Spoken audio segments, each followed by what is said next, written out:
যে দেশে পড়াশোনা করে কোনো লাভ হয় না সে দেশে বই খাতা রেখে লাভ কি? এসো এসো ছোট্ট সোনামণিরা, বাড়িতে যেসব বই খাতা কলম যা কিছু আছে নিয়ে আমাদের ভ্রাম্যমান আমাকেটা ভাঙড়িতে চলে আসো। এখানে আসলেই তোমরা তোমাদের অকিছু বই খাতা কলম দিয়ে পেয়ে যাবে আকর্ষণীয় গরম গরম পাপড় ভাজা।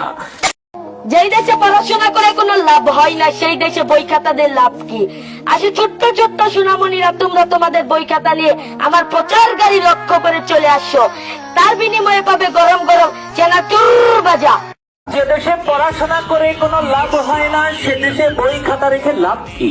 এসো এসো ছোট্ট সোনামণিরা, বাড়িতে যেসব বই খাতা কলম যা কিছু আছে নিয়ে আমাদের ভ্রাম্যমান আমাকেটা ভাঙড়িতে চলে আসো। এখানে আসলেই তোমরা তোমাদের অকিছু বই খাতা কলম দিয়ে পেয়ে যাবে আকর্ষণ। যেই দেশে পড়াশোনা করে কোনো লাভ হয় না সেই দেশে বই খাতা দিয়ে লাভ কি? আসে ছোট্ট ছোট্ট সোনামণিরা, তোমরা তোমাদের বই খাতা নিয়ে আমার প্রচার গাড়ি লক্ষ্য করে চলে আসো। তার বিনিময়ে পাবে গরম গরম চেনাচুর ভাজা। যে দেশে পড়াশোনা করে কোনো লাভ হয় না। পড়াশোনা কোনো বোঝা নয়, পড়াশোনাই জাতির শক্তি। একটি শিশুর বই কেড়ে নেওয়া মানে একটি দেশের ভবিষ্যৎ কেড়ে নেওয়া। এমনটা হতে দেয়া যায় না। এই বাচ্চাগুলো দেশের ভবিষ্যৎ। আর যদি তাদের বইয়ের বদলে চানাচুর দেওয়া হয়, আগামীকাল তারা কি দিয়ে দেশ গড়বে?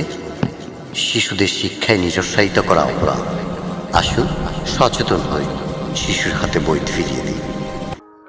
Thank you for watching this video. If you like the video, don't forget to like, comment and share. Please subscribe to my channel. May Allah bless you.